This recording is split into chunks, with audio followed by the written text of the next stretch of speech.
And the situation involves a deaf couple, a man and his wife, both deaf and proudly deaf. And they wanted to make sure that their child would be deaf as well. So they sought a sperm donor who had, I think it was 5 generations of deafness in his family. And sure enough, their child was born deaf. Happy ending, except for the fact that it got a great deal of publicity, and many people were surprised by widespread condemnation of what this couple had done. And I thought we'd begin by asking how you feel. I mean, how many of you are troubled by the fact that a deaf couple, proud of being deaf and the deaf culture that it represents, wish to have a child like them, and because of their ability to seek a sperm donor to do that, chose such a child? And there are many other examples one could pose. For example, you're familiar with people with achondroplasia, I think is the word, which is when little people who are genetically dwarfs, very proud of their status as little people, and they similarly can choose to have, through selection, a child who will be similarly short.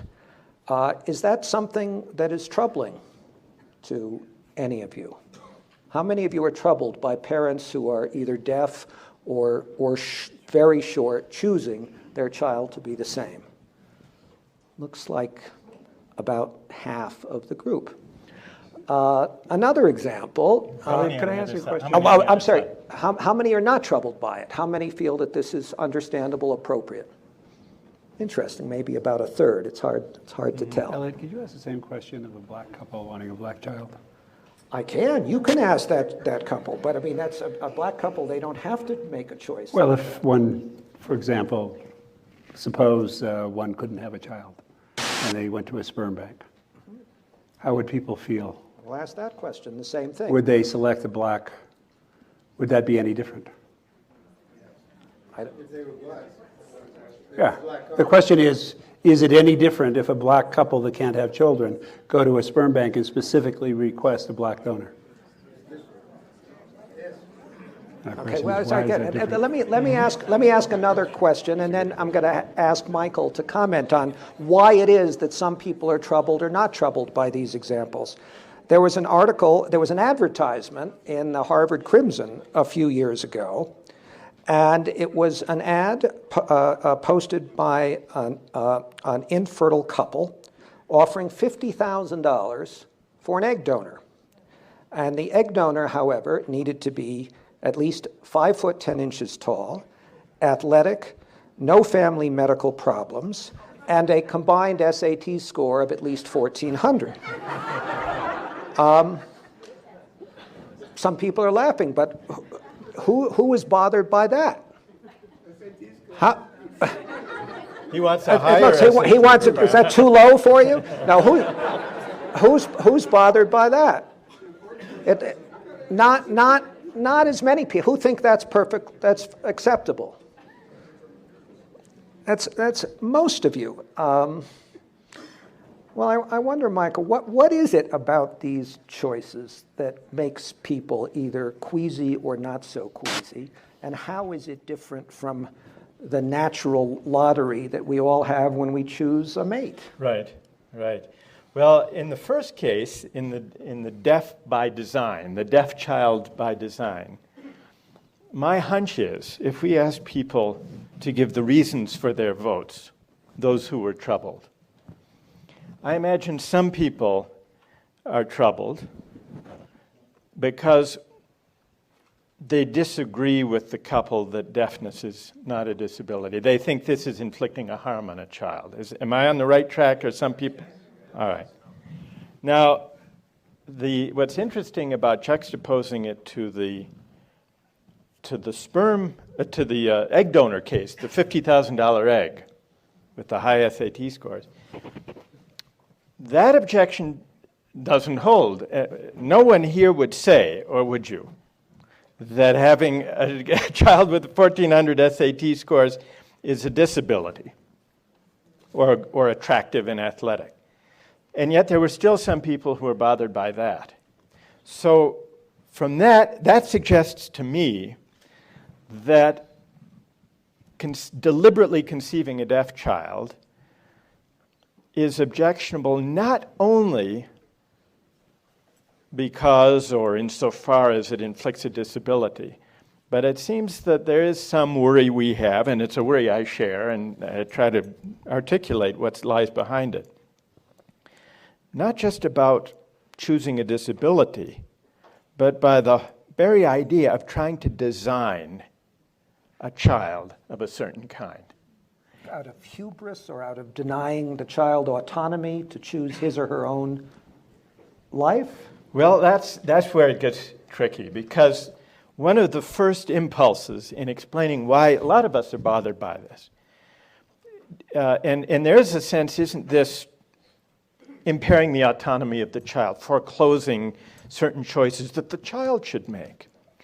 But I don't think that really is what's worrying about it, because if you think about it, absent the designing parent, the child wouldn't be free to choose for herself or himself whether or not to be a hearing child or not, or what sort of genetic makeup altogether to have. So I don't think it can be interfering with the child's autonomy. I think it's something else that's hard to identify, but I think it has to do with some very deep values and ideals to do with parenting, what it means to be a parent and what is the relation of parent to child. What I find objectionable about the quest for designer children, whether it's IQ or whether it's height or blonde hair or blue eyes or the ability to hear, I think the worry has something to do with the idea that part of what makes the parent-child relation special is that unlike every other relation we have, we choose our friends, we choose our spouses based on qualities we find attractive, but we don't choose our children. And much as we try to shape them and mold them, we can't control them. And while we as parents may rail against that fact, as my children get older, I want to manage them more, not less. In fact, I've become increasingly sympathetic to the idea of arranged marriages as my children have gotten older. So I admit that I partake of this same desire to mold and manage and shape and direct, but I think that it's an important fact morally about the parent-child relation that there are limits to our ability to control our children, and if we start using genetics to override those limits, I think we'll erode the norm of unconditional love. But is genetics the line, Michael? I mean, it sounds to me, and as I read your book, it seems that you also have concerns about what you call hyper-parenting that have nothing to do with genetic manipulation. Right. I mean, how is it different in terms of essentially usurping the autonomy of your child? Right. If I put my children in violin lessons at age 2, or if I'm Tiger Woods' father and I give him a 9-iron when he was 3 years old, or Venus and Serena Williams' father, how is that different from taking advantage of Bill's research and being able? Taken advantage of it. No, but what if we do? What if we do? Why is it different? Let me pose a different question. Yeah. Well, actually, let me ask you, Bill. You just came back from India. And India, another thing, but this is before we go into the Brave New World. Right, because your Brave New World could have been done without any genetics. It could have been done without any genetics. It's now we have pre-implantation genetic diagnosis and opportunities to go in and do all kinds of things. Right. But let's just take another real-world situation. In India today, I think I am right to say that, lo and behold, after very crude ultrasound has been made available in rural India, that the ratio of girls born to boys is 927 to 1,000. Right. Now something's going on. And in China too. And China too. And there's a clinic in Mumbai that performed, I think, 8,000 abortions. Right. All but one of those were for sex selection. So these things are going on today. Yeah. And are we? And it was infanticide before that. But are we? But given life in rural India, or whatever religious, cultural reasons, are we right to criticize or condemn or be uncomfortable about that kind of decision? I mean, after all, as I learned from Michael's book, ever since Aristotle, who recommended that you tie off your left testicle if you want to have a male child, right. I mean, people have wanted to choose the sex of their children. Right. So you're just that technique didn't work very well, I don't